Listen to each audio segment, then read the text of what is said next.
is the best fighter on the planet. Pound for pound, he's that dude. In this 4-belt era, he is now the undisputed world champion 3 times over. 140 pounds, 147, now 168 pounds. That Bud was the best. I gotta give it to him. Bud the best, right? He hands down. He the best. He the best right now. I don't think nobody need to question him no more. I mean, you kind of gotta give him his respect, no matter what. You gotta give him his respect. He just went up 2 weight classes. What people said he couldn't do, he's doing everything that people say he can't do. I've been a world champion, as you know, and I've been a 3-division world champion. But I've only won one of the belts. I don't know what it is to be undisputed. I don't know that feeling. Do you understand? What he did last night is unbelievable. Stephen A. Smith hit back at Floyd Mayweather for dismissing Terence Crawford's win over Canelo, stressing that Crawford made history by becoming undisputed across multiple weight classes. He pointed out that Crawford earned his legacy through hard work and deserves recognition, not criticism. Smith insisted the victory over Canelo wasn't just another fight, it was a career-defining moment that cemented Crawford's place among boxing's all-time greats, something Mayweather's negativity couldn't erase. On the planet. Pound for pound, he's that dude. In this 4-belt era, he is now the undisputed world champion 3 times over. 140 pounds, 147, now 168 pounds, claiming all the belts. You don't see people doing that very often. Going up against a guy who was perceived as being bigger and stronger, Crawford was strong. Crawford was strong enough to fend him off, strong enough to make him respect his own power. He used his jab, he used his distance. Jeff Mayweather didn't mince words when addressing Crawford's upset over Canelo, claiming the loss would forever tarnish Canelo's legacy. He noted that Canelo, once the undisputed king of his division known for dominance, was humbled by a fighter who moved up in weight to face him on his own ground. Jeff emphasized this wasn't just a minor setback but a lasting mark in history, pointing out that great champions are defined by pivotal moments, and for Canelo, that moment was a crushing defeat to Crawford. What does this do to his legacy? Because I don't think he caught, the Floyd fight didn't give him, people didn't really look down on, because even though he had 40 fights, he was still, fighting one of the greatest ever in an absolute master. In B-ball, he went up weight classes to win. But now he's fighting a smaller guy, a great fighter, but a smaller guy. Does this damage his legacy in any way? I think it does. I think it does because, the one thing is this, is that, you were ruling, you were the king of that weight class. And the king of that weight class for a good while. And I think that, he had a huge following because, he became the face of boxing. And even though it's another, future Hall of Famer, still losing a guy come up a couple weight classes, kind of makes you. Stephen A. Smith was amazed by Crawford's victory, saying witnessing it live made the moment even more unforgettable. He stressed that no one in boxing history has done what Crawford achieved, moving up in weight to decisively defeat a dominant champion like Canelo. Smith called it a career-defining accomplishment that sets Crawford apart and guarantees the night a permanent place in boxing history, describing it as more than just a fight but a true shift in how greatness is measured in the sport. Terence Bud Crawford, moving up 2 weight divisions, really 3 in my mind, because he only fought 1 fight at the junior middleweight division. So he's really moving up from 147 pounds, okay? Terence Bud Crawford, moving up to the 168-pound limit in an effort to claim the undisputed super middleweight championship of the world from the grasp of Saul Canelo Alvarez. Now, I was there. Because let me tell you something right now. There's very, very few sporting events in the world that are better than a super fight in Vegas. I can tell you that right now. There's very, very few events. Props. Crawford's trainer stated after the fight that his fighter has nothing left to prove and deserves full respect, despite some critics still holding back. He voiced frustration that even after dominating one of boxing's biggest stars, Crawford continues to battle narratives outside the ring. He added that Crawford isn't focused on another fight right now because beating Canelo is more than enough to secure his place in history. This was never about chasing opponents, but about cementing a legacy no one can deny. Crawford. And his well-renowned trainer, two-time trainer of the year and future Hall of Fame trainer, Brian Bomac McIntyre, recently did an interview in which Bomac stated that a fight is not happening. And this particular fight is a fight that everybody wanted to see Canelo Alvarez take, and Canelo Alvarez refused to take this fight with a 28-year-old two-division world champion, reigning WBC light heavyweight, former two-time WBC super middleweight, the Mexican Ecuadorian superstar boxer, who's one of my favorite fighters and a great person, David, the Mexican Ecuadorian monster Benavidez, who has 30 wins, no loss, no draw, 24 wins by way of knockout. Stands at 6'2" with a 75-inch arm reach and fights at 175. But the entire time David Benavidez was fighting at 168, Canelo Alvarez was brought up and he never accepted the fight. And so with that said, now people are trying to project this fight on Terence Crawford. And they're saying that Terence Crawford needs to take the fight. So Bomac yesterday did an interview and Bomac said they're not fighting David Benavidez. And so now people are pushing this notion that Terence Crawford is ducking and Terence Crawford is scared of David Benavidez. And if he don't fight David Benavidez, according to Boxing News 24... Tim Bradley gave one of his boldest takes yet, saying Crawford now belongs at the very top of any all-time great list. He explained this wasn't just about Crawford beating Canelo, but about redefining what pound-for-pound #1 truly means. Bradley pointed out that while Mayweather mastered boxing in his era, Crawford proved he could take it further by defeating Canelo at his peak. In his eyes, this victory pushed Crawford into a realm reserved only for the sport's true legends. Cause guess what? He done. Ain't nothing else he needs to do. Ain't nothing else he needs to do in boxing. Yep, y'all doubt him now? Y'all doubt him now? I saw some of y'all goofies on y'all channels. You come here and you get the real over here. That's what you get over here. You want the real? You want a real breakdown from a real fighter, a Hall of Famer? That's what you do. You come right here and you gonna get the real and you gonna get the truth. Dang it, that's what you gonna get. Leave them other lames alone and come right on over here. Yeah, and get the truth and nothing but the truth. I've been trying to tell y'all for years about this. Been trying to tell y'all for years about Terence Crawford. Everybody put... Roy Jones Jr. gave a balanced perspective, pointing out that unlike Mayweather, who beat a young and inexperienced Canelo, Crawford faced the fully developed version who had ruled his division for years. He explained that Mayweather's win came against a rising Canelo, while Crawford took on a prime, seasoned champion and still dismantled him despite being the smaller man. For Roy, that difference makes Crawford's victory extraordinary, as he overcame a Canelo who was stronger, wiser, and far sharper than the one Mayweather defeated.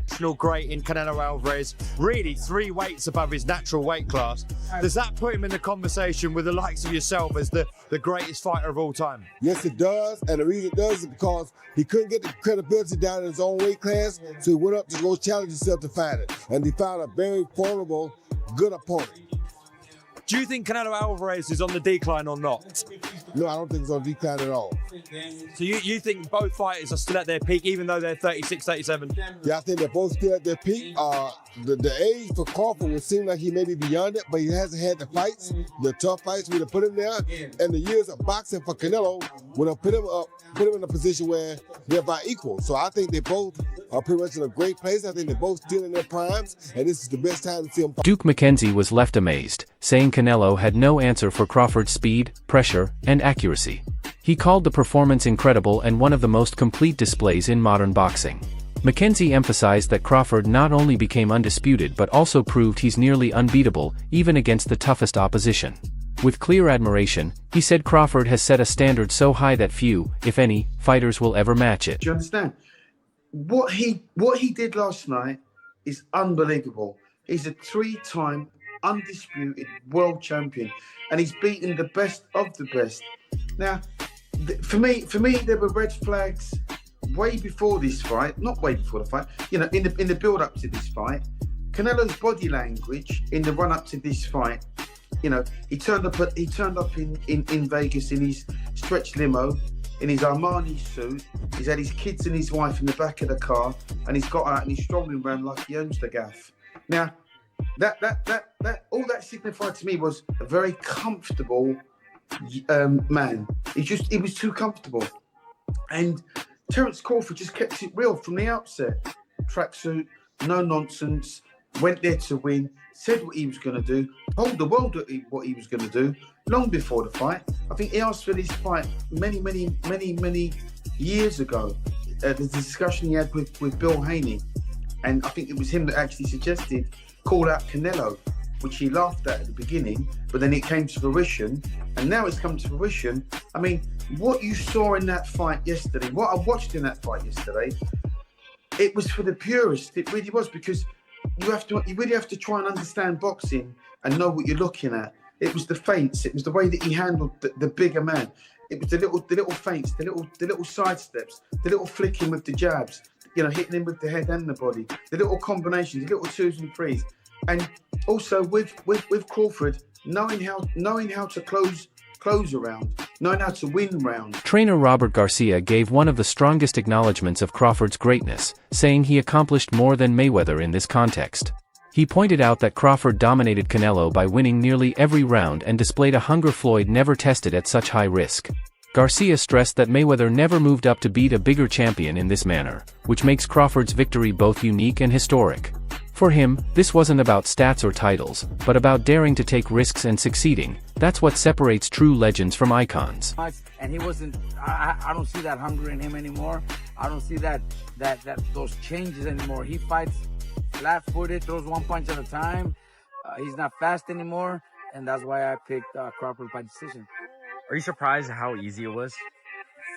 Look, not that I'm surprised, because what I just told you, I think Crawford is very talented, and Crawford is hungry to become a legend. He wanted to become that three-division undisputed. He wanted to go up, he wanted to make history by going up 2 divisions to beat Canelo, one of the greatest of all time. So he was hungry for it. I think Canelo has already done so much, has made so much money, that he's not hungry anymore. You think possibly that Crawford is up there with Pacquiao or Mayweather? I think in accomplishments, he's three-division undisputed, moved up 2 divisions to beat Canelo. So he's probably he's accomplished more than Mayweather for sure. Mayweather never became undisputed, but that doesn't mean he's better than Mayweather. I think in a fight at welterweight, Mayweather in his prime would beat Crawford, and Pacquiao in his prime would probably beat Crawford. But Crawford has accomplished more. Do you think Crawford should retire after this or fight someone else? Look, I think a rematch would be fucking good for Crawford to just beat him again and do the same thing. If Canelo doesn't have any changes, he needs to do a lot of changes. Canelo needs to do a lot of changes. I think a rematch would do triple the money that he did in this fight and then retire. But I would be so happy. Brian Norman Sr. was direct in his assessment, saying Crawford's dismantling of Canelo was far more punishing than anything Mayweather ever did. He pointed out that Canelo, long regarded as the king of his division and one of boxing's biggest stars, wasn't just beaten, he was broken down by a fighter who moved up 2 weight classes to challenge him. For years, Canelo's dominance made him appear nearly untouchable, but in one night Crawford shattered that image with a masterclass performance. The shock came not just from the result, but from how it happened. Canelo wasn't simply edged on points, he was outclassed and left without answers, I didn't think that Bud was the best. I gotta give it to him. Bud the best, right? He hands down. He the best. He the best right now. I don't think nobody need to question him no more. I mean, you kind of got to give him his respect no matter what. You got to give him his respect. He just went up 2 weight classes what people said he couldn't do. He's doing everything that people say he can't do, and he is doing it with ease. Right? You got to respect that. Break it down for me. How did he win that fight in the way he won it tonight? He won the fight by gaining Canelo's respect. I think he was already in Canelo's head a little bit. I think that even though Canelo knew he was smaller and everything else, these fighters are still humans and they hear what the people are saying. Canelo was, I'm sorry, not Canelo. Crawford was undefeated. Look at what he did to the Spence. I mean, look at what he's doing to some of these people. So no matter what, I mean, you have to take that into consideration. You know what I'm saying? Even no matter what he did against Makrimov or whatever else, you got to take into consideration what Bud has been known to do when it's time to do it. You know what I'm saying? So again, I think Canelo respected him, and I think that was the biggest part. Canelo just said in the press conference that Crawford's better than Mayweather, having shared the ring with both. What do you think? I mean, I think that's one of the things. I think that's one of the things it's an opinionated situation with the styles make fight. He beat him up. He beat Canelo up worse than Mayweather beat him up. He definitely did that. So in that case, you can ask the question: did he beat him up worse than Floyd did? Absolutely. But I mean, that would be an opinionated thing because styles make fights, and you just never know. You know what I'm saying? Different eras as yeah, well, different right? eras, different. It's a different. Andre Ward put Crawford's win into historical context, calling it a generational fight that fans will remember for decades as a true turning point in boxing. He said moments like this define careers and separate great fighters from legends, praising Crawford's discipline for staying sharp, composed, and intelligent from start to finish. For Ward, this was a GOAT-level performance that pushed Crawford into the greatest ever conversation, as dismantling Canelo in such fashion placed him on a pedestal reserved for only a select few in history. Great performance, man. He's been doing this throughout the course of his career. The stakes were a lot different in this fight, a lot more danger. He had to fight that kind of fight in order to beat Canelo Alvarez tonight, and he did that at 37, but getting ready to be 38 years old. And he proved, like Max said, that he is the GOAT of this generation. Hats off to Canelo for taking the fight. He didn't have to take it. Hats off to Turkey Al-Sheiks for putting it together. Just a great night for boxing. Yeah. How special a fighter is someone like Terence Crawford? There was no signs of a size disadvantage there. How special? You can see it in spots, but it wasn't significant. And I didn't think it was going to be significant. And people call me crazy, but I've been around Terence. He's strong. He's got a wrestling background, and people don't realize that he's been boiling himself down all these years and still being successful, not having to do that. His condition seemed impeccable, and his strength was there, the power was there enough to get respect from Canelo. So what more can I say? What would you like to see him do next? Do you think there's another fight after this? I'd like to see him be done. What are we boxing for at this point? What else is there to do? There's always going to be a YouTuber or a reporter or somebody conjuring up another challenge. We box to get ourselves in a better financial position, to build a name and a legacy. Those boxes are checked. What else are we? That's it for today's video. Stay tuned for more, and I'll catch you next time.